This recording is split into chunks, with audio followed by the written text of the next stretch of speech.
But let's get cracking anyway. Let's have a little chat. Ijaz, I'm going to ask you the same question that I asked Raphael actually. What was your journey into the crypto and blockchain space, and what do you currently do? Yep. So I'm a crypto YouTuber, investor, trader, but my journey was a little bit different. So I was actually big in traditional finance, right? So I studied maths at Imperial here in London. I'm UK born and bred, right? And went straight into the investment banking world. I was a trader there. And in the back of my mind, I always knew that crypto was the thing. But you can imagine in traditional finance, everybody was against it. They're like, no, that's a scam. You don't want to be doing that. And I was like, nah, it's going to be the thing. And so I was always the black sheep in that trading community. And then I branched across into the crypto space. I've got a background in building a SaaS company as well, so very experienced in terms of hiring developers, and also have a fundamental knowledge of developing and coding as well. Nice, yeah. So that kind of leads on to my next question. I was going to say, have you hired coders before? And if so, what attributes do you look for in those coders? Yeah, I've had the pleasure of interviewing hundreds of coders and hiring tens of them.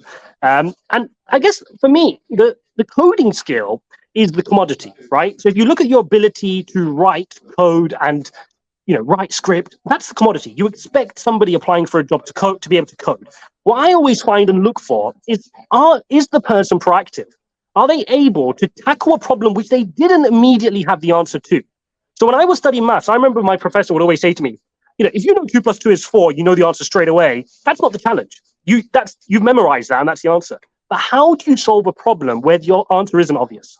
And that's always important for me. I'll ask in an interview, what problem have you solved which initially wasn't obvious, but you had to work on finding out the answer? What did you do? How did you learn about it? And how did you level up through that process, right? So for me, it's that proactivity, it's that curiousness where if they don't know the answer, they might sit there for 8 hours trying to find out how to do this one line of script, which doesn't make sense, right? Why would you spend 8 hours on one line of code? But that's how they're learning. That's how they're leveling up. So they don't just expect to know the answer right away. They're willing to really get into the trenches and figure it out. Because when you're trying to push the boundaries like we're doing in the crypto space, like anybody who's a technologist is, the answers aren't obvious. If they were obvious, everybody would be doing it already.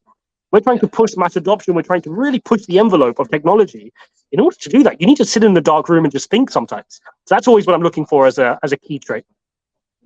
Dude, that was a great answer. Thank you for that. And that kind of, again, you're great at this, Ijaz. You just set me up for my next question with your answer. It's great. So what I'm going to say is, if you could take yourself back, if you could go back 15 years and think to the future, would you change anything? Absolutely. I mean, so I was saying to Alex, I really wish School of Code existed when I came out of university. So I studied maths, I went into trading. And then when I was pivoting across to becoming a founder, to building out the SaaS company, I was a non-technical founder in terms of the people I was hiring had much better coding knowledge than I did. Right. And so I wish there was an intense 16-week course I could have done, which would have just leveled me up, given me that base level of knowledge to then set me up. So definitely one of the biggest regrets, and I tell my siblings this all the time, I'll tell my future kids this as well, like coding, it's a must, right? Like that and a Brazilian Jiu-Jitsu blue belt, for me, it's fundamental. That's lucky. I mean, I'm technically a yellow belt, I guess. So I'm nearly there. You're nearly there. You got to get blue belt, fundamental. That's awesome. So last thing, what do you think, Ijaz, is the biggest obstacle to crypto adoption? And do you think that this partnership that we're having here with School of Code is going to help remedy any of that? I was listening to a really good question. I was listening to James speaking earlier. I think he hit the nail on the head, right? Again, like we spoke about, the ability to code is the commodity.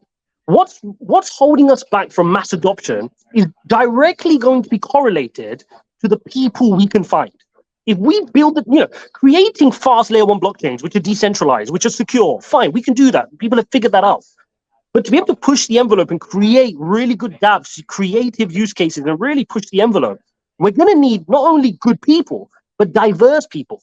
People from different communities, different skill sets. If everybody is just a coder that has gone to a Russell Group university and suddenly they're the ones that are building the Web3 moving forward, we're going to get one flavor. We need a multitude of flavors. We need different use cases. We need diversity. And I think James hit it right on the head there with that point. That's the only catalyst, particularly here in the UK, that's going to slow down our adoption of building really good use cases. It's the people. Yeah.